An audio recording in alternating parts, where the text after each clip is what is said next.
Bonjour et bienvenue dans cet épisode où il sera question des basiques du Lean. Commençons par la signification du mot Lean. Qu'est-ce que cela veut dire et d'où est-ce que cela vient? Eh bien, la signification de Lean, littéralement pris de l'anglais, cela veut dire maigre, dans le sens dégraissé. C'est un mot qui s'emploie souvent dans le contexte de la diététique, par exemple. On parlera de jambon maigre, dont on a enlevé du gras, et donc ce jambon sera lean. Donc par extension, lean, c'est débarrasser du superflu, et on l'a francisé en au plus juste, puisque les premiers essais avaient donné des traductions un petit peu maladroites, comme par exemple la production dégraissée, ce qui évidemment n'est pas très heureux et pas forcément recevable par les gens concernés. L'origine de cette expression, lean manufacturing, puisque ça a commencé par cela, elle est à remettre à l'époque de la parution d'un livre, d'une étude en fait, qui a été synthétisée par Womack and Jones, qui a donné lieu à un ouvrage qui en France est paru sous le nom de La machine qui va changer le monde et qui est paru en 1990. Alors, qu'est-ce que c'est que le lean? D'abord, lean manufacturing, lean tout court après, ou lean encore quelque chose encore plus tard. Donc, qu'est-ce que c'est que le lean? Le lean, c'est proposer au client ce qu'il est prêt à payer sans plus. Alors, il faut rappeler à ce stade-là que la valeur, aux yeux du client, c'est réellement ce pourquoi il est prêt à payer, ce qui fait de la valeur à ses yeux, ce pourquoi il est prêt à payer. Exemple, si le client avait connaissance des différents gaspillages qui émaillent toute activité, qu'elle soit de production ou de service, si le client connaissait la nature de ces gaspillages, il refuserait très certainement de les payer.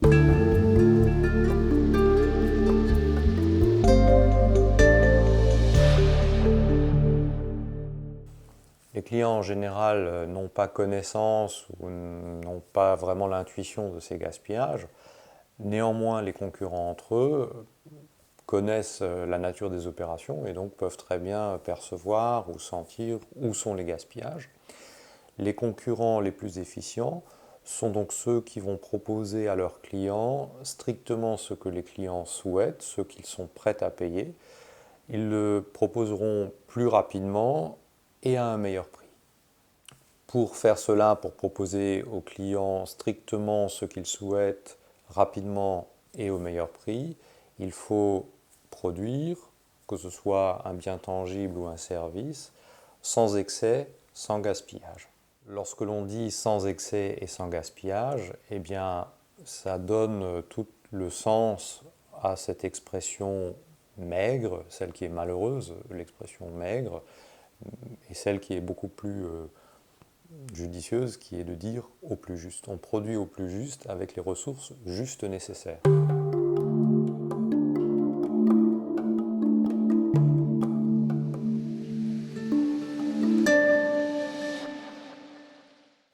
Les gaspillages ont été mis en évidence dans trois familles, dont on a gardé en général l'usage conserve les mots japonais. Les plus connus, ce sont les muda, ensuite nous avons les muri et puis les mura. Commençons par les muda, la famille la plus connue. Elle regroupe 7 types de gaspillage qui ont été mis en évidence dans les ateliers de Toyota dans les années 50 par les ingénieurs et les équipes qui observaient les opérations et qui ont constaté que dans le travail quotidien, on pouvait retrouver ces 7 types de gaspillage qui émaillaient toute activité. Le premier d'entre eux, ce sont les gaspillages dus à la surproduction, c'est-à-dire produire plus que nécessaire, produire plus que ce qui a été commandé, produire plus que ce que ne désire le client. Donc si on produit plus que ce que l'on va être capable de vendre, forcément ça va finir soit dans un stock, soit en destruction. Le deuxième Muda, c'est les temps d'attente. Chaque fois que nous avons une ressource, qu'elle soit humaine ou une machine qui est en attente de travail, qui aurait pu produire, qui aurait pu faire quelque chose, qui aurait pu générer de la valeur, mais qui en est empêchée parce qu'elle est en attente, ce temps d'attente est un temps à non-valeur ajoutée, c'est un gaspillage. Transporter des pièces, de la matière d'un endroit à un autre, même si c'est parfois tout à fait nécessaire et inévitable, strictement, ça n'apporte aucune valeur ajoutée, par exemple, à la pièce que nous sommes en train de produire ou à l'équipement que nous sommes en train de produire. Donc tous les transports sont considérés comme des gaspillages.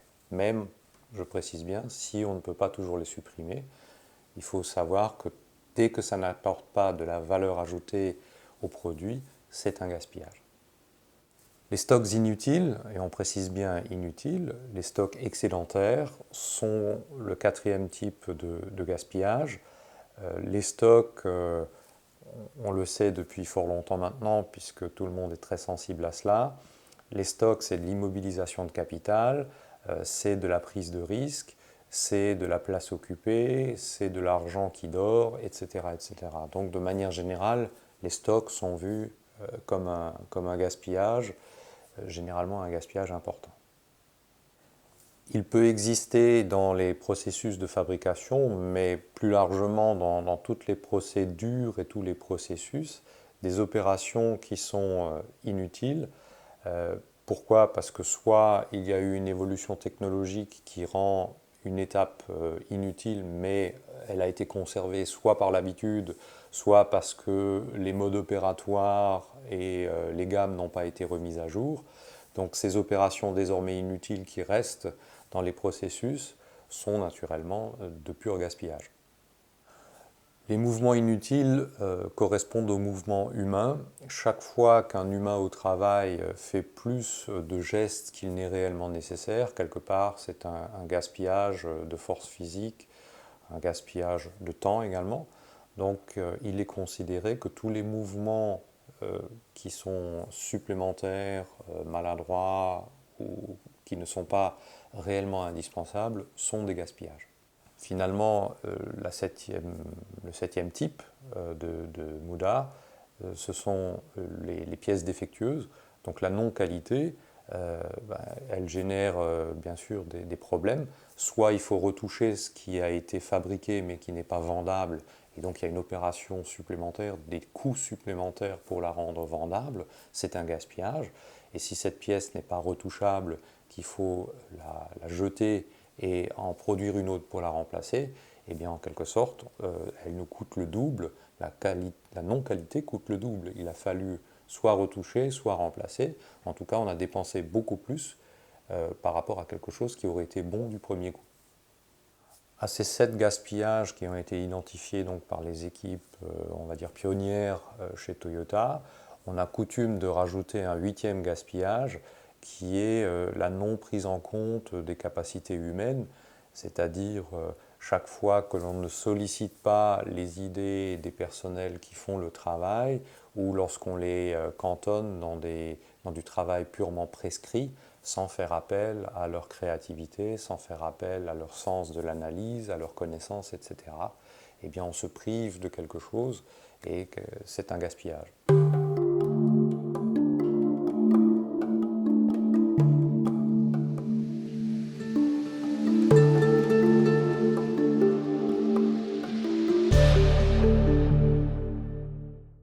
Les mouris sont une autre catégorie de gaspillage. Mouris se traduit par surcharge ou déraisonnable. Et c'est chaque fois que l'on a une dépense excessive de ressources ou d'énergie pour atteindre quelque chose, on verse dans le mouri. L'illustration, c'est sur la gauche un petit camion que l'on a complètement surchargé de marchandises. C'est pas raisonnable. Donc là, on est typiquement dans le mouri. Mais le mouri, c'est également l'inverse, c'est de prendre un camion avec une énorme capacité pour transporter une charge ridicule. Donc est-ce qu'on n'aurait pas pu prendre une ressource plus adaptée, probablement moins coûteuse, pour finalement adapter les moyens aux besoins et de ne pas verser dans le déraisonnable, dans l'excès. Les Mura désignent la variabilité. Donc chaque fois qu'il y a beaucoup de variations dans les processus, ça peut être des variations dans la matière première, des variations dans la manière de faire, etc. Là, nous sommes en présence de Mura. Alors l'illustration qui en est donnée ici, c'est un processus qui transforme des matières premières qui arrivent par un silo, qui sont transportées par une bande des rouleaux jusqu'à leur mise en forme où se produit réellement la création de valeur. Et vous voyez que la variabilité tient autant dans la forme de cette matière, dans les couleurs qui désignent différentes matières qui sont amenées. Et donc là, on aurait typiquement une grande variabilité à la fois de forme et de couleur.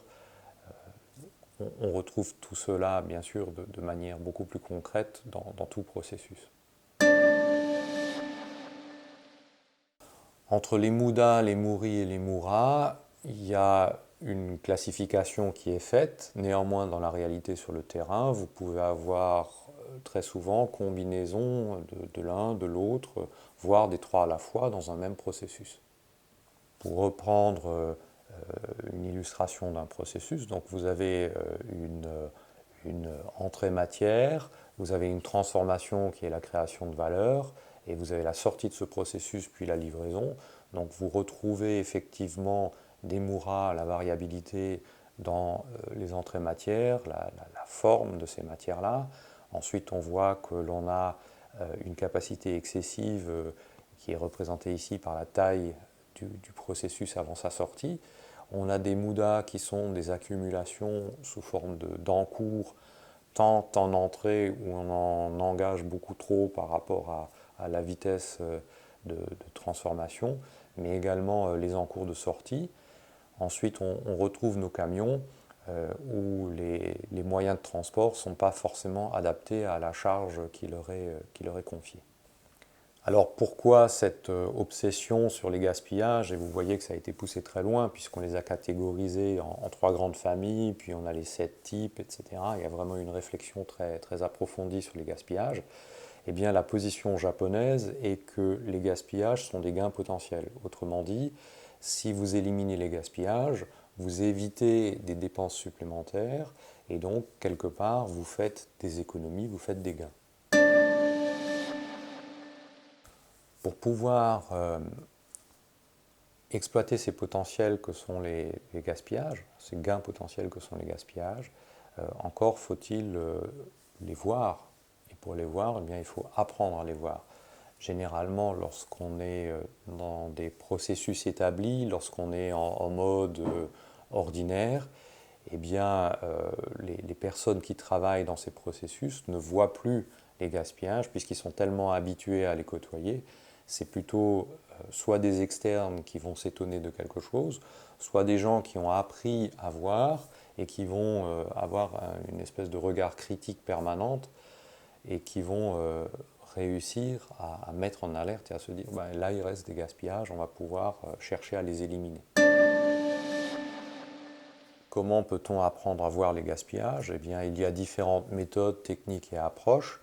On va citer par exemple les 5 S qui sont vraiment une approche et une méthodologie qui a été construite pour donner cette sensibilité à différents types de gaspillage. Il y a également les cartographies du type Value Stream Mapping ou VSM qui sont devenues un grand classique de l'analyse des processus pour justement mettre en évidence les gaspillages et pouvoir les adresser, les éliminer. Il y a l'analyse des indicateurs et un en particulier qui est très répandu maintenant, c'est le taux de rendement synthétique, le TRS. On utilise encore, même en France, parfois l'acronyme OEE pour rappeler l'équivalent anglais de TRS. Donc c'est vraiment un indicateur qui permet de révéler énormément de gaspillage, de sources de gaspillage.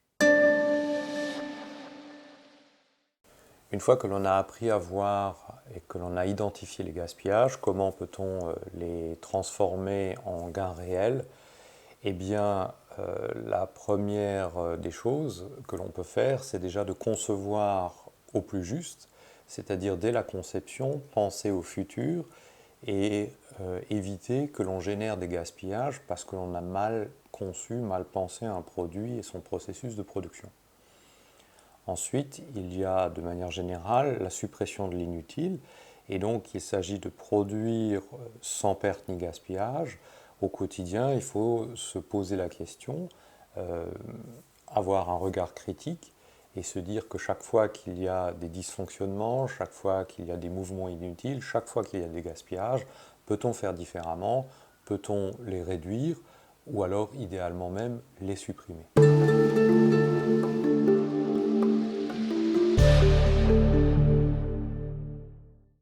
Pour engager une conception au plus juste, c'est ce qui a donné lieu à un mouvement ou à une transposition du lean manufacturing vers la conception que généralement on nomme lean engineering. Donc là, il s'agit réellement de concevoir la performance future, c'est-à-dire d'imaginer des produits qui vont être simples à fabriquer, d'imaginer le processus le plus efficient, le plus simple, le plus au plus juste, qui va pouvoir permettre de fabriquer ce produit avec le minimum de gaspillage. Lorsque l'on conçoit cette performance future, hein, on va retomber sur suppression de tout ce qui est inutile et cette obsession de pouvoir produire sans perte ni gaspillage. Lorsque l'on veut supprimer l'inutile et produire sans perte ni gaspillage, ce à quoi il faut penser, c'est par exemple les rendements matière. Est-ce que la matière première que j'utilise, que je transforme pour en faire un produit, est-ce que je n'en surconsomme pas? Est-ce que j'utilise juste ce qu'il faut? Si je fais différemment, est-ce que je peux avoir un meilleur rendement de cette matière? Ensuite, il en va de même pour les énergies. Énergie au sens large, c'est l'électricité, c'est l'énergie humaine, c'est les différents fluides que l'on met en œuvre dans la fabrication, etc. Il y a la productivité de la main-d'œuvre. La main-d'œuvre, c'est une ressource humaine qui la met à disposition. Eh bien, cette ressource, est-ce qu'elle est correctement utilisée? Est-ce que ce qui est demandé à la ressource humaine, est-ce que c'est judicieux? Est-ce que c'est réellement utile? Est-ce que c'est générateur de valeur ajoutée? Est-ce qu'on ne fait pas faire des choses inutiles? Et ainsi de suite. Et puis, naturellement, il y a la productivité des machines et des équipements. Lorsque l'on immobilise du capital, on a payé une machine pour qu'elle nous génère de la valeur par son travail, eh bien, on va essayer d'exploiter cette ressource au mieux, sans lui faire générer du gaspillage, en la maintenant en bon état, etc. Alors, une confusion fréquente qu'il faut éviter, c'est, on a utilisé le terme de productivité. Productivité n'est pas égal à productivisme. Le productivisme doit se comprendre comme la recherche du profit sans autre considération, c'est-à-dire que dans une logique productiviste, on va chercher vraiment à avoir toujours le maximum de tout, indépendamment des effets, des conséquences. Donc la productivité, c'est quelque chose qui est bien plus rationnel, qui est plus réfléchi et qui est plus équilibré. C'est-à-dire que bien sûr, on veut un rendement maximum, mais il faut quand même faire attention à ne pas détériorer ni la capacité de la machine, faire attention à notre ressource humaine, etc. Donc j'insiste sur ce point, une confusion fréquente qu'il ne faut pas faire, c'est assimiler productivité avec productivisme.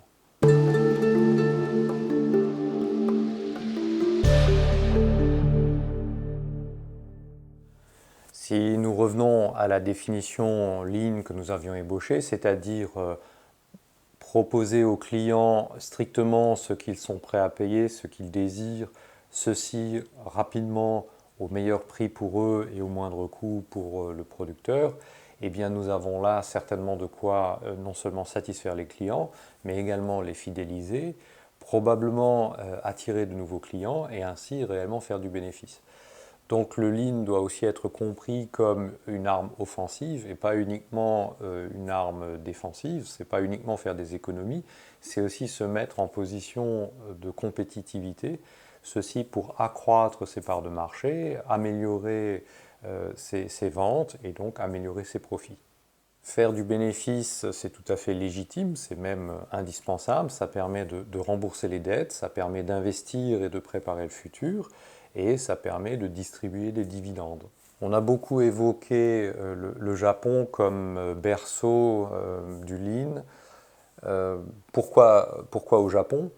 Eh bien, il faut se remémorer que le développement ou la naissance de ce qui allait devenir le lean, c'est dans le Japon de l'immédiat après-guerre, dans un Japon qui a été complètement ravagé, mis à plat par la guerre. Et donc, cet archipel qui n'a jamais eu réellement de ressources naturelles était toujours sans ressources naturelles, devait rebâtir les fondamentaux, les maisons, les infrastructures, etc., plus relancer son industrie. Et donc, il est clair que ne disposant de très peu de ressources, avec des contraintes énormes, la sensibilité au gaspillage était exacerbée. Si vous souhaitez avoir un aperçu de ce que pouvaient être ces conditions de reconstruction dans le Japon d'après-guerre, il y a un livre qui en parle pour éviter de toujours rester dans les références automobiles. Là, il s'agit du fondateur de Sony, Akio Morita, qui, dans ce bouquin Made in Japan, décrit justement comment il en est arrivé à fonder Sony et dans quelles conditions. Et il décrit bien justement ces conditions du Japon d'après-guerre, où lui-même a dû faire preuve d'astuce et des fois de filouterie pour arriver à ses fins, pour arriver à avoir les ressources nécessaires, etc. Donc c'est un exemple de témoignage de la difficulté et de la nécessité de faire très attention à toute forme de gaspillage qu'on ne pouvait absolument pas se permettre. Dans ce Japon ravagé, vous imaginez bien qu'un bout de métal, alors qu'on ne pouvait pas approvisionner des matières facilement, le moindre bout de métal, la moindre vis avait une valeur extraordinaire et il était inconcevable de gaspiller. Donc produire quelque chose qui ne pouvait pas être vendu, c'était suicidaire.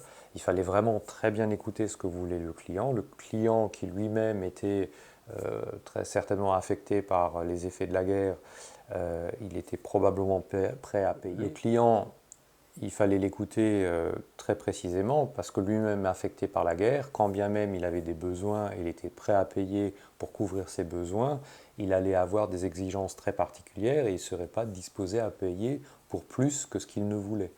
Donc il y a déjà cette nécessité qui a fait loi en quelque sorte et ça a développé toute cette sensibilité à vraiment d'abord bien écouter le client, le servir de ce qu'il souhaite sans plus, et surtout de ne pas surproduire parce qu'il n'y avait aucune certitude de pouvoir vendre alors que les ressources auraient été consommées. Après le Japon, la question c'est depuis quand le lean est apparu en Occident. Eh bien, on peut fixer aux années 1980 l'arrivée ou la compréhension de ce qui ne s'appelait pas encore lean à l'époque en Occident. Et c'est arrivé par un choc en quelque sorte, sachant que les Japonais avaient déjà conquis des secteurs entiers qui étaient notamment sur des machines à coudre, sur les appareils photo, sur les téléviseurs, sur les motocyclettes. Autant de biens pour lesquels il y avait, avant les années 1970, etc., des marques européennes qui les produisaient, elles ont toutes disparu face à la compétitivité japonaise, à l'agressivité japonaise, mais on s'en rendait compte sans vraiment y prêter attention.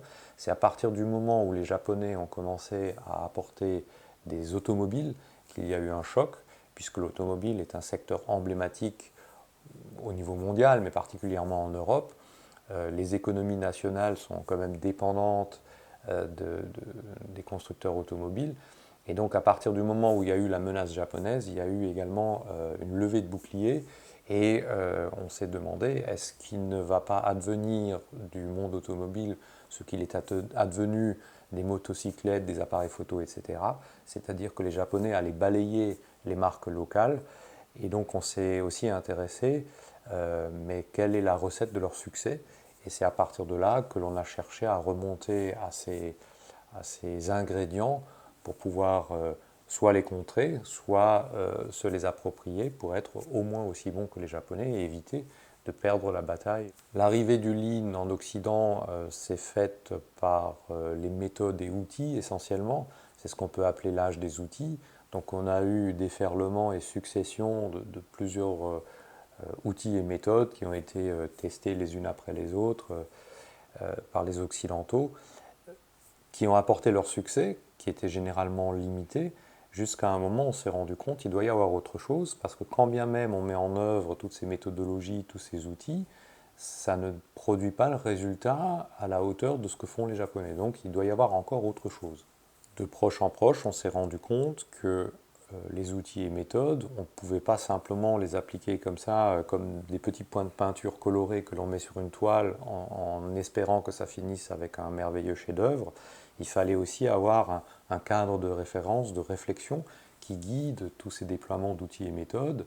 Et donc, on était mûr à ce moment-là pour découvrir ce qui était la face cachée. Elle n'était pas volontairement cachée, simplement elle n'avait pas été comprise, qui était le côté management du Lean. Et donc, à partir des années 2000, on peut dire que maintenant on bascule dans l'âge du management Lean. J'espère que vous avez trouvé intérêt dans ce résumé sur les origines du Lean et vers quoi nous évoluons à l'heure actuelle. Vous pouvez retrouver des ressources complémentaires sur mon site internet, sur mon blog ou sur ma chaîne YouTube. Je vous remercie pour votre attention et si cette vidéo vous a plu, n'hésitez pas à le faire savoir. À bientôt.